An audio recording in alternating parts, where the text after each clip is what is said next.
আমরা সাকিবিয়ানরা যাকে ভালোবাসতে শুরু করি তারাই দেখি সাকিব খানের সাথে বেইমানি করা শুরু করে। বলছিলাম সিয়াম আহমেদের কথা।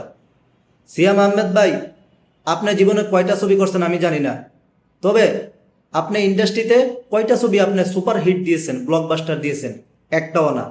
শুধু রায়হান রাফির পুরামন 2 আর হচ্ছে জঙ্গলি, এই দুইটা সিনেমা আপনার জুড়িতে হিট। তাও কতটুকু টাকা পয়সা পাইছে প্রডিউসার সেটা আসলে জানা নাই, আই ডোন্ট নো। আমি এই ধরনের আর্টিস্ট না যে আর্টিস্ট ঈদেই ছবি মুক্তি দিতে হবে। আপনার যে ছবি এই ঈদে মুক্তি পাইছে সেটা তো এখনো ফ্লপ ফ্লপ।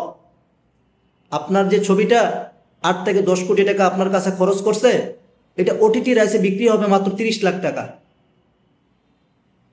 টিভি রাইসের কথা তো বাদে দিলাম, আপনি এখনো পর্যন্ত প্রযোজককে এখনো 50 লক্ষ টাকা দিতে পারেন নাই 8 কোটি টাকা বাজেটের ছবি। আপনার মুখে এই কথাটা মানায়?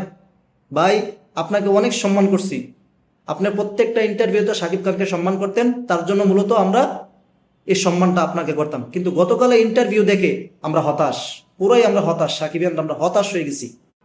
আমি ওই রকম শিল্পী না যে শিল্পী বলবো যে ওনার গান থাকতেই হবে, আমার ছবি ঈদেই রিলিজ দিতে হবে, প্রডিউসারের গাড়ের উপরে চাপ দিয়ে আমি সবকিছু আদায় করে নেব। আমি ওই রকম শিল্পী না ভাই।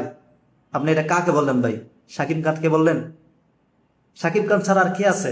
কাকে বলার মতো আছে আর আপনার? বলেন আমাকে।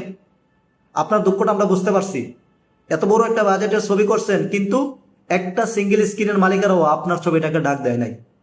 অথচ দেখেন 133টা সিনেমা হল পুরোটাই কিন্তু শাকিব খানের দখলে। বুঝতে হবে ভাই, ছবির মেরিট যদি ভালো থাকতো তাহলে আগামী 1 মাস আপনার রাগপার সিঙ্গেল স্ক্রিনের জায়গায় পাইতো না। এখনো স্ক্রিন নাও পাচ্ছে না, যেগুলো আবি জাবি মান্দা, মানে বসার জায়গা নাই, ওয়াশরুম নাই, ওইগুলো আপনার রাক্ষস এখনো পাইতেছে। প্রিন্স এই সপ্তাহ চলতেছে, আগামী সপ্তাহ প্রিন্স চলবে। সো এ ধরনের কথাবার্তা বলা বন্ধ করে দেন প্লিজ। আপনাকে সম্মান করি, সম্মানের জায়গা রাখতে চাই। ভবিষ্যতে কখনো শাকিব খানকে ইন্ডিকেট করে কথা বলবেন না। ভালো থাকবেন।